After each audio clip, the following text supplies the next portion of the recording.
We've got questions once again, and this time we're staying in the spirit side of things with the founder of Barrel Global. I'm only going to call him George K because I know I'd screw up his last name, but George, welcome in. Yeah, thanks for having me. Yeah, don't worry. Well, Everybody gets the name right. I was going to say it's a tough one, and then with the accent, I was just very confused. And we'll get into kind of your cool career that you've gotten, but as I mentioned, you're the founder of Barrel Global. What exactly is Barrel Global? So Barrel Global is it's a company I founded just over, I think, like a year and a half ago.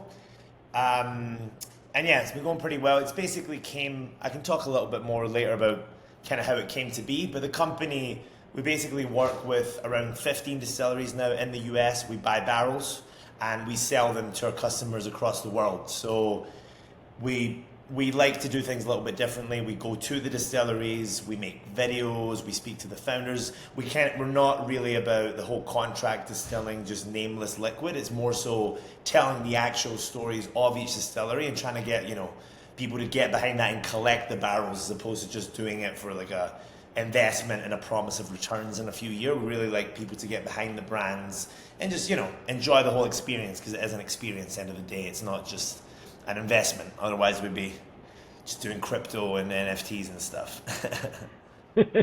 Well, and you talk about what it is. How did the idea come to be to kind of be, I don't want to call you a broker in the traditional sense, but where you're able to buy some barrels and let other people maybe invest in stuff that they might not have been able to.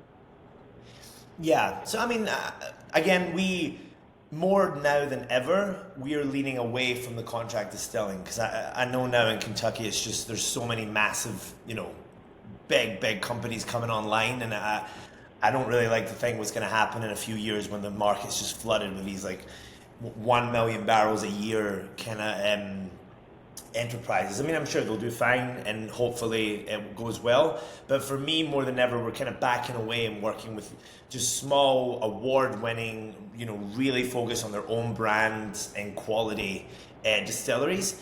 And when you look at that side of things, it's hard for these small distilleries to really develop a whole, how would you say it? Like a department in their company to do this barrel thing. So it is a lot of work, samples, people visiting it, speaking to customers. So that's what we try and facilitate. We do all our marketing globally. I've lived in a lot of different countries, and yeah, the idea is just to help these brands get more visibility abroad, when right now they're more focused on their bottles and their branding and obviously developing that. We kind of come in, buy a big chunk of barrels made for Barrel Global, and go do our content, run our marketing, do our ads. It's lot's about storytelling and content for us. And yeah, just showing people in Asia, Europe, Mexico, where I'm based right now, US a lot too. Just, what it means to own your own barrel and get behind these brands. Well, and to me, one of the coolest things that you guys just launched was the Kentucky Bourbon Retreat. And the first one's going to be with Casey Jones Distillery, another one of those award-winning small guys out in Western Kentucky. How did this idea come to be, and how did Casey Jones become the first one you wanted to partner with? Yeah, that's a fun one. So I suppose, as I mentioned, part of what's important for me in Barrel Global is getting away from that just pure investment company thing. That's just not what we want. And it's always been about, of course, we'll sell barrels, you can try and retrade them later, we'll help you resell them, you'll make some money, that's fine. But we're not going and you're going to make this exact amount in a year's time, because that's just, you can't say that. And it's just, I don't know, it's kind of what we steer away from. And it's always been about thinking about new ideas, different things to do in the bourbon industry. I think I look at things a bit differently to someone who's like deep inside Kentucky, because I come from a Scotch background, from abroad, and I kind of think that helps sometimes to look at things from a different perspective. And for me, this came along when I actually went to Casey Jones. So we bought a bunch of barrels from them, went down there, met them, just awesome, awesome people. And yeah, they took me around the distillery and they're like, we're doing something a little bit different today. And they let me, hold the hose and fill my own barrel. I spilled it all over myself. I think by the end of the day, all my clothes were just, just probably 100 proof. But yeah, did the barrel, I emptied one, we rolled it, got to try the mash. And honestly, for me, I've been to a lot of distilleries, so this was new for me. And I've been to like 20, 30, 40 distilleries. So that's when the idea came about. I was like, wow, people would love to do this, and how can we do this? And a lot of distilleries are, their processes are such that they can't really do this. But with Casey Jones, it just so happened that they are set up in a way that this can happen, and people can really, really take part in this experience. So we just put our heads together. I think it was over like 3-4 months, just working on it, what the offering is going to be, how we can do it, what's the best stuff that we can, the best experience we can give somebody. And that's how it came to be born. And it's super exciting. I mean, as I said, if it's a first for me, I can only imagine if someone's just buying a barrel and they come buying their first few barrels, and they can come and experience like whiskey like they haven't before. I was gonna say it was really neat to see what you guys were able to put together with really being on the ground floor with them, doing some stuff ahead of time before they get there, and then being able to kind of finish the process once they're there. And for those that are like, okay, maybe I would love to do it or can't make it to Casey Jones or something like that, is the Bourbon Retreat gonna kind of expand, maybe go to some different distilleries as time goes on? Yeah, 100%. Part of one of the missions we have at Barrel Global is working with as many distilleries from around the US, because I think there is just, you'll know this too, there's still this misconception that, bourbon's made in Kentucky. We get calls daily of people being like, what? This isn't bourbon, it's made in New York. No way.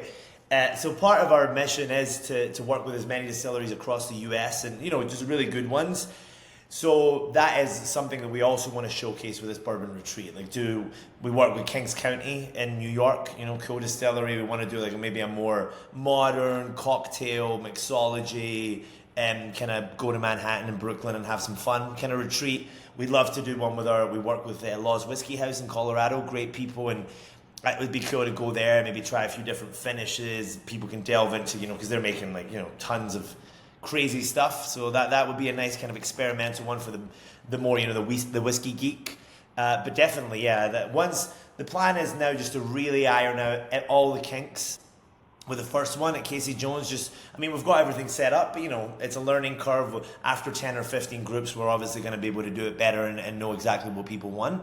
So once I have that blueprint, I'd like next year to throw in 2 new destinations, and then that's definitely, because I think once we have that blueprint, I think it'll be a bit easier to kind of just copy that into the next location. Well, and like you said, every location is going to be a little bit different, whether you're in the Rocky Mountains, in a big urban center like New York, or out in the country in Kentucky. So it's cool to be able to see all those different places and see how things, how being in those spots can change stuff. And if people want to learn about Barrel Global or the Bourbon Retreat, where do they need to go? So just barrelglobal.com. If they want to kind of have a conversation, you can just request access there and line up a call with one of our guys, and they'll give you all the information people need, whether it's about the Bourbon Retreat or just about buying a barrel. As easy as that.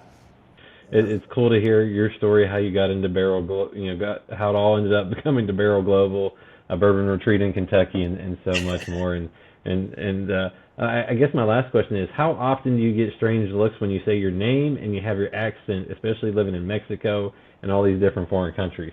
I'm like, I don't like telling the story. Sometimes people are just look at me like, well, so you're in Asia for 8 years. Why are you in Mexico? Why do you sound like this?